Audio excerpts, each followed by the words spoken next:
In this video, I'm going to show you a step-by-step guide on exactly how to fix Dying Light the Beast crashing. So if you're also having that exact same problem, well then this video is going to be perfect for you. So I'm going to show you exactly how I was able to fix it myself.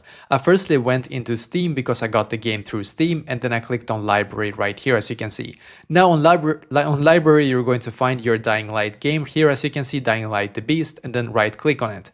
Now on this page right here, what you need to do is to just simply click on Properties here, as you can see, and then click on Installed Files, and make sure to verify integrity of your game files. So this is the first step that you need to do. And then when you have done so, then it might, by the way, take a couple of minutes to verify, just so you know. And now when you have done so, then you're going to search for Device Manager on your PC. So search for this.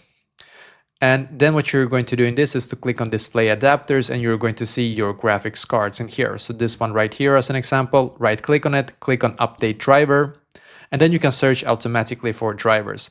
And as you can see, the best drivers for your device are already installed. But before it wasn't. I had actually some kind of like a bad update, or like a not good enough update for this game, so I had to update it actually. So when I did that, when it had like an update here, I just updated it, and then I tried once again, and now it actually works for me. And if you're not able to find an update in here, if it's like searching it, cannot find it, just search for your name here, for your graphics card name on Google, and then also search for update, and then go into the official website of that graphics card provider. So for this one, it's Nvidia here, as you can see, and update your driver or your graphics card here, and hopefully you will be able to fix it as well.